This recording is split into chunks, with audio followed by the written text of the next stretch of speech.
If you are waking up 2, 3, sometimes 4 times a night, and you have been telling yourself it is just aging, just the bladder, just something you have to live with, I need you to stay with me for the next few minutes.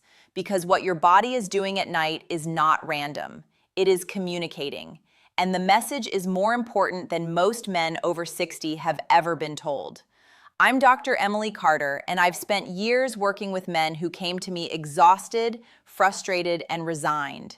Men who had accepted that broken sleep was simply the price of getting older. What I want to share with you today is what the research actually shows about nighttime waking in men over 60, what it means, what it is connected to, and what genuinely can be done about it. Not a list of vague suggestions, specific, evidence-backed answers. Because here is the truth. Waking up more than twice a night is not a minor inconvenience. It is a signal. And the men who learn to read that signal and respond to it are the men who reclaim their energy, their focus, their cardiovascular health, and their quality of life in ways that most people told them were no longer possible.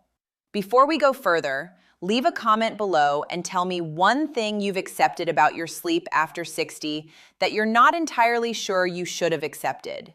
I want to know what you're carrying into this conversation. Let me start with what is actually happening when you wake up repeatedly at night, because the mechanism matters, and most men have never had it explained to them properly. The medical term for waking up at night to urinate is nocturia. But nocturia is not a diagnosis. It is a symptom. And it is a symptom with multiple possible upstream causes, many of which are addressable, several of which are connected to systems in the body that most men would never think to associate with a nighttime bathroom trip. When a man over 60 wakes up 2 or more times per night consistently, what the research tells us is that this is rarely a single cause problem. It is almost always a convergence. And identifying which threads are at play is where the real possibility of improvement lives. The first thing your body may be telling you is that your antidiuretic hormone rhythm has shifted. Antidiuretic hormone, ADH, also called vasopressin, is the hormone responsible for telling your kidneys to concentrate urine at night. In a healthy hormonal rhythm, ADH rises in the evening and stays elevated through the night, which is why young people can sleep 7 or 8 hours without waking to urinate. The kidneys follow the signal. They hold fluid. They produce less, more concentrated urine while the body rests. In men over 60, this rhythm frequently flattens. ADH secretion decreases with age, and the kidneys become less responsive to it. The result is that nighttime urine production, what we call nocturnal polyuria, increases. You are producing a larger volume of urine at night than your bladder can comfortably hold, and the waking is the inevitable result. What drives this hormonal shift? Several factors. Disrupted circadian rhythm is a primary one. The body's internal clock governs ADH secretion, and when the circadian rhythm is dysregulated by irregular sleep timing, light exposure at night, or chronic sleep deprivation, ADH production suffers further. Alcohol consumption in the evening suppresses ADH directly and measurably, and certain medications, diuretics taken too late in the day, some antihypertensives, push fluid excretion into the nighttime hours. The practical implication? Timing matters enormously. Diuretic medications taken in the morning or early afternoon allow the fluid load to be processed during waking hours. Alcohol eliminated or moved to earlier in the day removes a direct ADH suppressant. And protecting the consistency of your sleep and wake times, even on weekends, supports the circadian machinery that governs this hormone. These are not vague lifestyle recommendations. They are targeted interventions aimed at a specific hormonal mechanism. The second thing your body may be telling you is that low-grade cardiovascular strain is redistributing fluid while you sleep. This is the connection that surprises men most, and it is one of the most important things I can share with you today. When venous insufficiency is present, when the veins in the legs are not returning blood to the heart as efficiently as they should, fluid accumulates in the lower extremities during the day. You may notice mild ankle swelling by evening. You may not notice it at all. But when you lie down at night, gravity is removed from the equation. That pooled fluid mobilizes. It re-enters circulation. The kidneys process it, and the bladder fills. The nighttime waking is not primarily a bladder problem in these men. It is a cardiovascular fluid management problem expressing itself through the bladder. The research on this connection is consistent. A study published in the Journal of the American Geriatric Society found that fluid accumulation in the legs during the day was one of the strongest predictors of nocturnal polyuria in older adults. And venous insufficiency, the underlying driver, is extraordinarily common in men over 60, often undiagnosed and meaningfully addressable. What helps? Compression stockings worn during the day, which reduce the volume of fluid that accumulates in the legs to begin with. Elevating the legs for 30 to 60 minutes in the late afternoon, before dinner, not right before bed, allows some of that fluid to mobilize and be processed while you are still awake. Reducing sodium intake decreases total fluid retention. And regular walking, which activates the calf muscle pump and actively assists venous return, addresses the underlying circulatory mechanism. For men whose nocturia has a significant cardiovascular fluid component, these interventions can produce a meaningful reduction in nighttime waking within 3 to 4 weeks. I have seen it repeatedly in clinical practice. The body responds when you give it the right inputs. The third thing your body may be telling you is that your prostate is more involved than you think, but not necessarily in the way you've been told. Benign prostatic hyperplasia, BPH, the enlargement of the prostate that occurs in the majority of men over 60, does contribute to nocturia, but the mechanism is frequently misunderstood. BPH causes bladder outlet obstruction. It narrows the channel through which urine flows.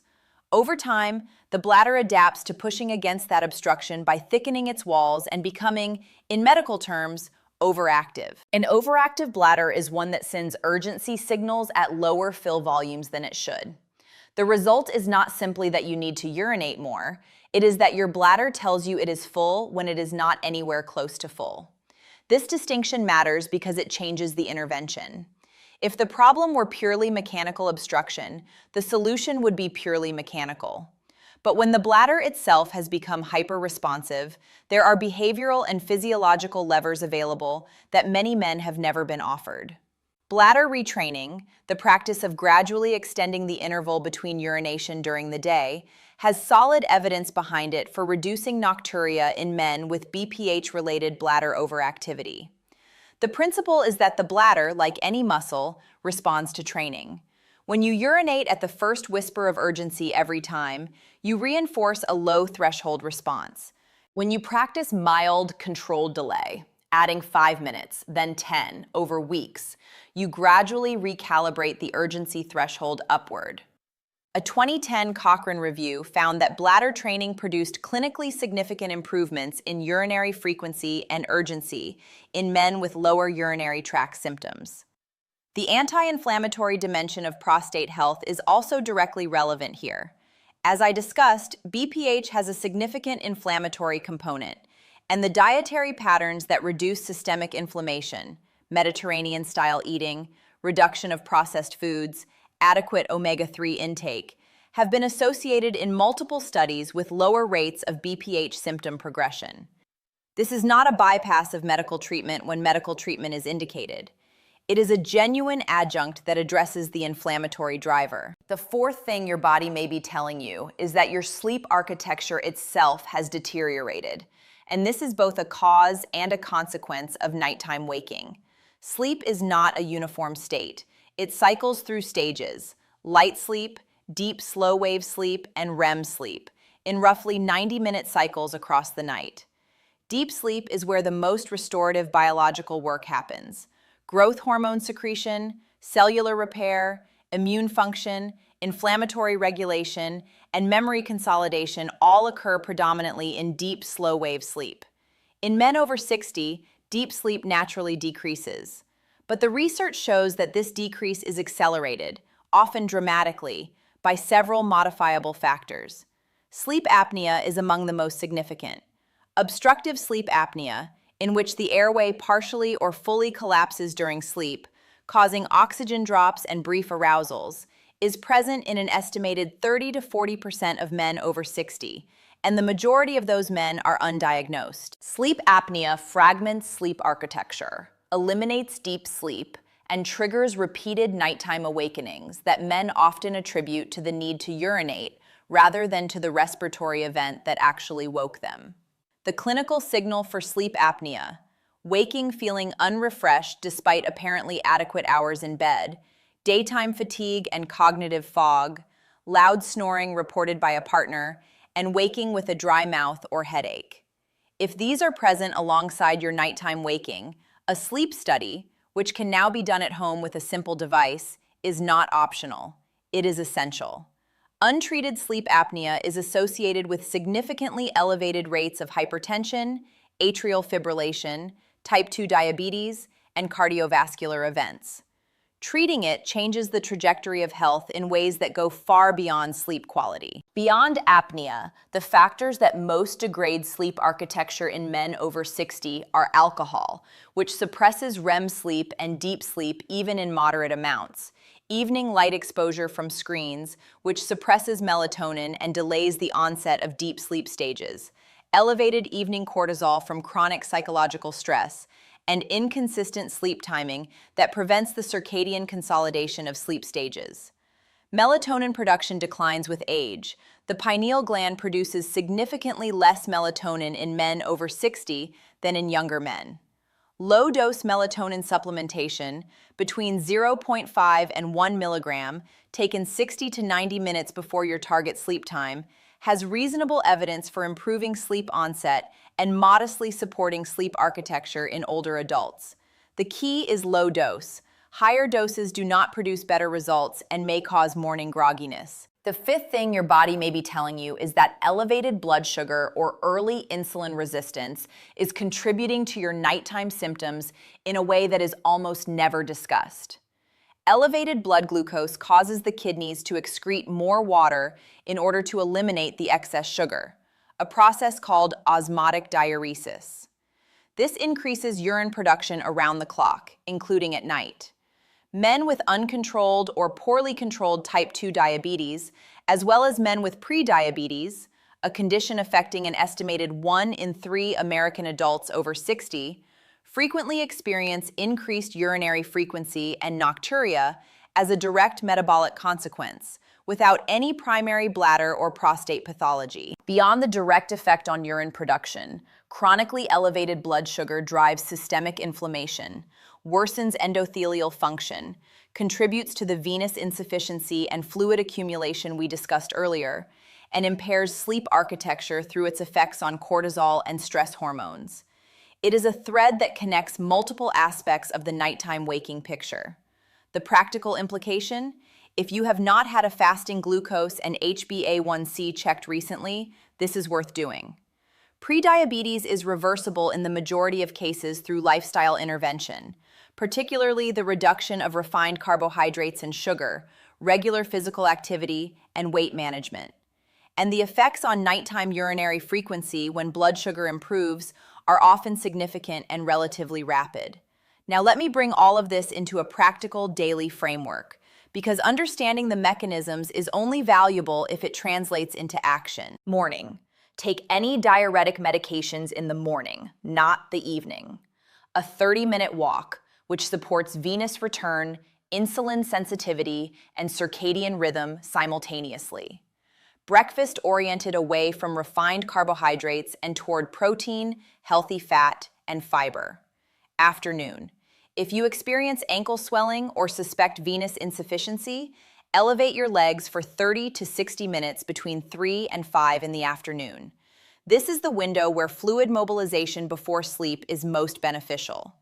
If you wear compression stockings, this is the time to remove them and allow the mobilized fluid to be processed. Evening. Cut fluid intake meaningfully 2 to 3 hours before your target sleep time. This is not about dehydration, it is about timing. Alcohol, if consumed at all, should be finished by early evening, not within 3 hours of sleep. Dinner should be moderate in sodium. Screens off or blue light filtered 1 hour before bed. A consistent target sleep time, the same time every night, is the single most important behavioral input for circadian ADH rhythm and sleep architecture. Sleep environment: cool, dark, and quiet. The research on bedroom temperature and deep sleep is consistent. A room temperature between 65 and 68 degrees Fahrenheit supports deeper sleep stages. Darkness matters for melatonin. Even small amounts of light exposure through eyelids can suppress melatonin production in older adults who have already reduced secretion capacity. If nighttime waking persists despite these interventions, a sleep study to rule out obstructive sleep apnea is the next step.